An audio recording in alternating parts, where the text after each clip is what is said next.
So guys, Omek G reacted to Amada's alleged cheating scandal. Njengoba nazi guys ukuthi it's been trending ukuthi uMsakhaula wathi uMary Bongs uyacheata uchithela uDJ Zinhle umchithela ningane zesikole zase-UKZN. Allegedly. So uMek G naye ureactile laphayana kwi-podcast yakhe. Guys, are we always gonna have to talk about Musa Khawula and his stories? What happened now? What's he saying? What's his Khawul doing a Khawul? So he's there was a post that he's said that Murder is allegedly cheating with girls from AUKZN. Is Murder a DJ? No. Murder Bongs. Oh no! Is he a DJ? He is. No lies told. Says a retired DJ. Says a retired DJ. He's murdering that pussy, man.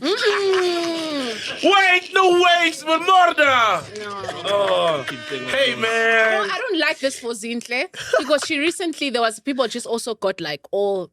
But that's so specific, like KZN. Yeah, so, not Eastern Cape. No, UKZN. So, because that's a university at so Tegwini. And he's been at other universities as a DJ get booked. I don't know. SRC events, UJ, whatever. And it's like, UKZN. It's very specific. It could have been Eastern Cape. No, wait, I want to.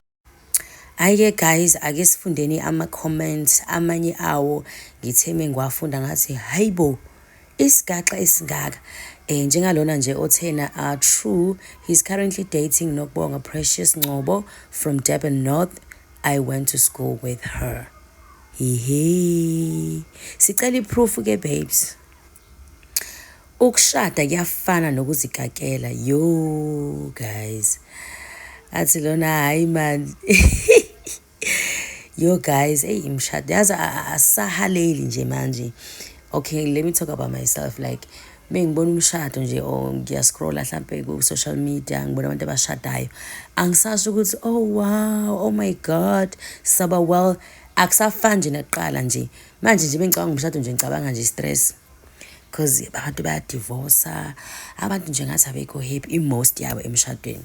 Athi lona why is he cheating when his wife is trying her best to dress like a teenager to keep him attracted? Hayi ke sana uthi Jesse liqonje njenge-teenager. Yo ayi mina ngikaze nginaki nisho ukuthi ayi bandla. He dated my cousin allegedly. Sicela iproof ngalokho nikhulume izinto la ezingena proof. Angisi sikhona into engenayo proof. Ubani lo cousin wakho akaphume nama files, we want to see. Not only UKZN, nami ngine file. Hayibo wena, athi lo keep your files, hloniphe umshado yabantu. Bafethu asiphumeni eindabeni zabantu. Kodwa akuphumeki eindabeni zabantu guys. Athi lona but the husband doesn't respect the marriage. Yeah, phela vele if uzocheata nje, it doesn't matter if it's a husband or a boyfriend. If nje uku relationship ucheata awihloniphi leyo relationship leyo awihloniphi. And isikhathi esiningi leyo nto leyo ijwayele ukwenziwa abantu besilisa. Hayi bandla abachithi gosi ngcono nje kathina sabantu besifazana amadoda. Isikhathi esiningi ubona ukuthi mangabe relationship iphelile so inhloso kumuntu wesilisa akujwayelekile nje kube umuntu wesifazana. Amadoda nje inkosi yami yo ayi cha bandla. Hayi angazi nje ukuthi angenelwe yini.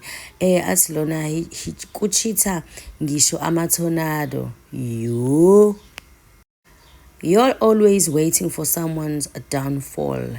Yo, athi lona you call cheating a downfall ish. At this point, the relationship I'm rooting for is for Zakes, Bantwini and Nandi. Yo, i-relationship yalabo hayibo isihlalile bo and angikaze ngizwe ngisho iskandal esodwa nje angikaze ngizwe. Wathi lona Zakes is cheating and very smart. He's been dating my cousin from Umlazi.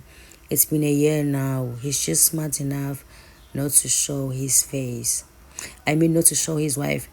Hayi wena indaba engangiyithathaphi isigaxa futhi nje wena uzokhomenta la awuna ngisho profile picture. Mina I do not believe this, but asazi yo. Kodwa phela guys angiboni mina ukuthi khona indoda engachithi. Wena nje ozothi hayi amayichithani eyakho awakayibambi. Amadoda nje ayachitha and and I'm always reminded that ukuba nendoda these days is just a humiliation. You and amadoda will embarrass you guys. Yo, hey amadoda yabo nje amadoda singayikhuluma ukuze kushona ilanga. Hey ayi bandla le agenda. Athi lona it makes sense though. Angithi aka was murdered at KZN and he knows definitely ukuthi uZinhle will not go to KZN. Yeah. Athi lona kodwa wendi uyicabangeni lento and ngempela engabe uyicabangeni mina njani kaze ngayicabanga. Imani guys uTeacher Zinhle akayi KZN. Hayibo yazi akayi. Hayibo uTeacher Zinhle unesitolo nje la ePavilion. Pavilion ila eDurban and wakwafika uDJ Zinhle eDurban. What do you mean akayi eDurban? uDJ Zinhle akasiyo umZulu, like she not originally from KZN? Nifuna ukuthini guys? uDJ Zinhle akazi shuthi kubo noma emini ngena information correct? I know guys, le comment no. Athi lona Zinhle is old, remember that. Hayi wena she's old. So what do you mean she's old? Manje may old kusho ukuthi kumele achithelwe or ufuna ukuthi she's old, that is why bemchithela nengane zesikole. Guys, come on. I do not like this comment. I don't like it. Like, come on, you didn't have to say that, seriously. Athi lona this rumor has been going on since last year but no receipts. Exactly. So what if this thing is not true? Why my girlfriends loud too now are not coming out? Okay, now I'm letting you show you, like, why would they do that? But like I get proof.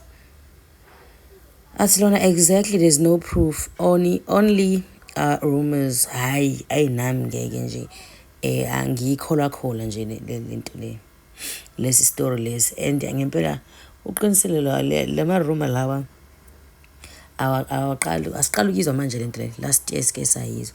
Hi guys, that's it from me. I'll see you on my next one.